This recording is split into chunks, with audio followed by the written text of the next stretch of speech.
My sisters and brothers, the Lord be with you. And with your spirit. A reading from the Holy Gospel according to St. Matthew. Glory to you.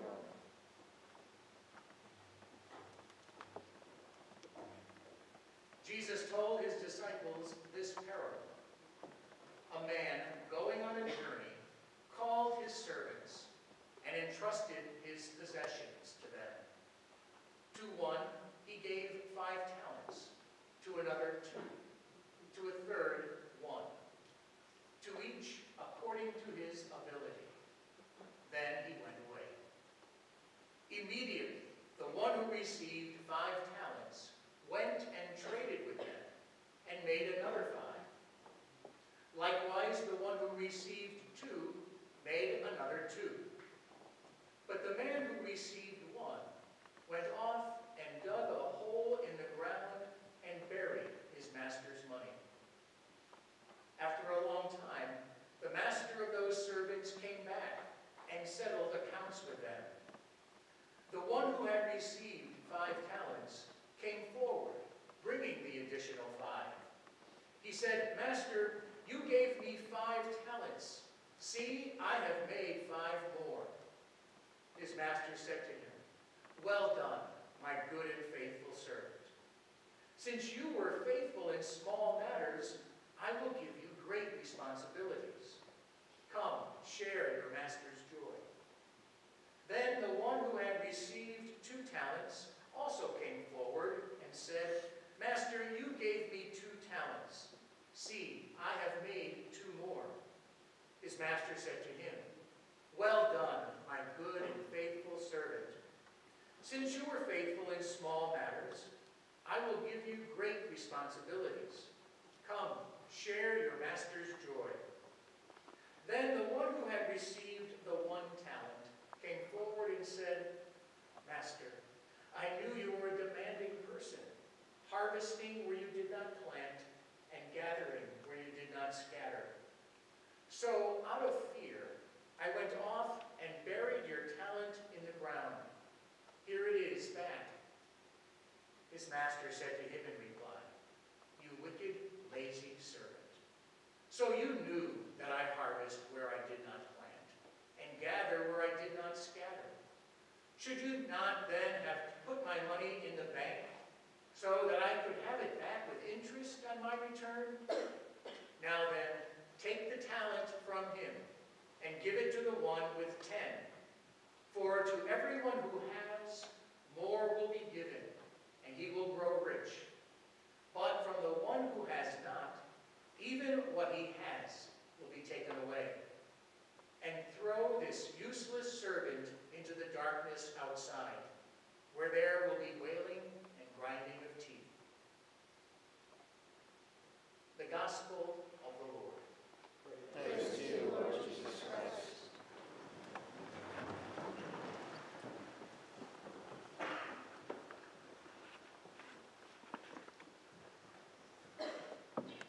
I forgot earlier to ask for a prayer intention for myself.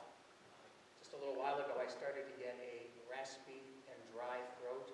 I'm praying I don't get sick, because if I do, there'll be wailing and gnashing of teeth in my bedroom later on.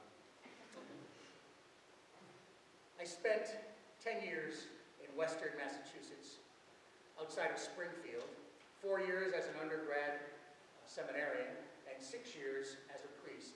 And in those latter years, oftentimes on Sunday evening after dinner, or after breakfast, there wasn't much to do after Mass.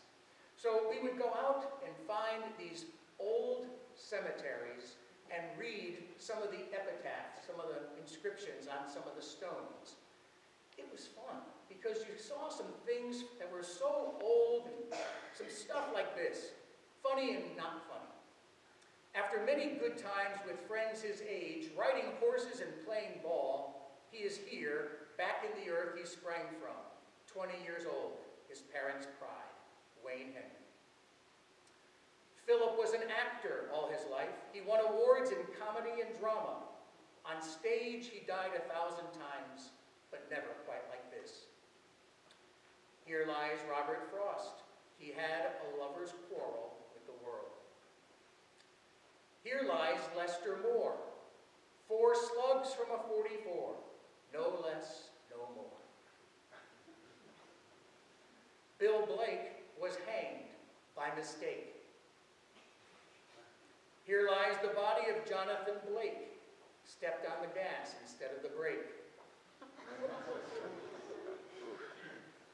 Here lays Butch. We planted him wrong. He was quick on the trigger, but slow on the draw. Sir John Strange. Here lies an honest lawyer, and that is strange. Here lies Ezekiel Akel, only 102. Only the good die young. This is my favorite. Here lies an atheist, all dressed up and no place to go.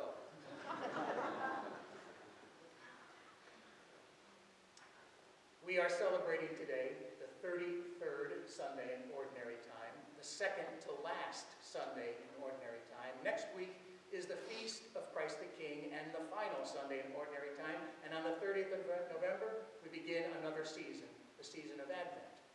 But as we are in the end of the liturgical season, the Church asks us to focus on those things having to do with the end times, our death and our life. You might wonder what people might write about you if they had the opportunity to write your epitaph. Our first reading gives us a great idea of what we might like as a legacy. The woman described was beautiful on the outside as well as on the inside. Kind, generous, loving. The point being, not that she was a gifted woman, but how she chose to use the gifts for her family, her friends, all those around her, to share those gifts. I don't know if you're familiar with the author and rabbi whose name is Harold Kushner. He wrote a book asking the rhetorical question, who needs God? A very wonderful book, I might add. But the book before that was entitled, When Bad Things Happen to Good People. Anyone read it? When Bad Things Happen to Good People. Notice he didn't ask the question, why bad things happen to good people. There is obviously no reason, no answer. He writes this, actually. Is there an answer to the question of why bad things happen to good people? That depends on what we mean by the word answer. If we mean, is there an explanation which will make sense of it all, then there's probably no satisfying answer. We can offer learned explanations, but in the end, when we have covered all the squares on the game board and are feeling very proud of our cleverness, the pain and the anguish and the sense of unfairness will still be there. Bad things happen to good people. If I were to hand each one of you a clean sheet of 8.5 by 11 paper and ask you to draw a line dividing paper in half, and on the left side, ask you to list all the bad things that happened to you in your lifetime, I bet you could fill up that paper. I bet you could. I know I could. Bad things happen to all of us. But on the other side of the bad things you'd be listing, I would like to ask you what you did about those bad things. Because what happens to us is not really what happens to us, it's what happens to us that makes the difference. That's the point. We have to be responsible. We have responsibility. That word is one word, but I invite you to divide it into two. Responsibility. We have the ability to respond to all the bad things that happen to us. The question is, how do we respond? In our gospel today, we hear 3 servants whose master gave them everything. Didn't give them any instructions, but he returned asking for an accountability. It's not the point of how much each one had. The point is how they used the gifts. Jesus is very serious about stewardship. The most important thing in our lives is what we do with what we've been given. You know the old saying, when life gives you lemons, make lemonade? That's a choice. You could also choose to throw the lemons in the compost heap. The first choice would be better, to make lemonade. We all have choices. Bad things happen to everyone. I think of the football team yesterday. We all had high hopes that they would win against Maine, but they didn't. They could choose to skulk around saying, we stink, we're not any good, the coaches are awful. Or they could choose to look at the film and say, what could we do to improve our defense or our offense against JMU next week? A choice. You all probably heard of the terrible accident that happened on the corner here during the summer with a girl, a junior by the name of Devin Bartoff. She was coming home from work and at a very high velocity of speed ran into the pole and was lifelined out of here to UNC Hospital, where she had a grim hope for survival. But her parents, her sister, her boyfriend, all her friends had such faith. There is a website actually called The Caring Bridge, and the mother or the sister of Devin Bartoff write on that every day. They have great hope. They could have chosen to be sullen and no hope and no faith, but they chose to live and be enthusiastic about her recovery. Here's what the sister wrote yesterday, her mother actually, Tammy, wrote yesterday. Hello all. Devin was great today. She was waving and saying hi to everyone that passed her and spoke to her. She has learned to operate the remote to the TV in her room and was lounging, eating chips, drinking iced tea, and flipping through the channels. She said her first words in a normal voice today, not a whisper. The nurse asked her if she had ants in her pants because she was moving around so much. And Devin's response was, possibly, haha. She's really doing great, but has a very long way to go back to quote-unquote normal. Her physical abilities are strengthening, but has a lot of work to do to get feeling in her left side back. In time, I am confident that she will be running again. Please do not forget us and keep the prayers coming. Love, Tammy.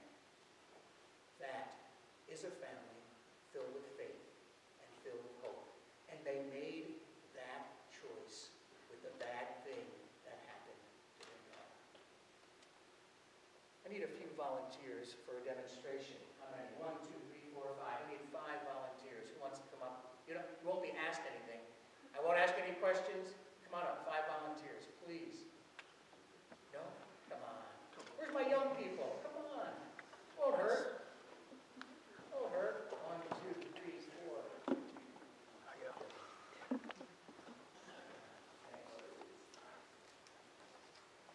You know it?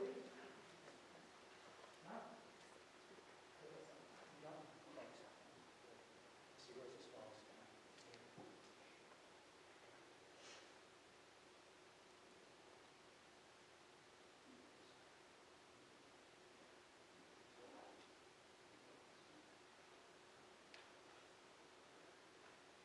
At our baptism, each one of us received a gift. And that gift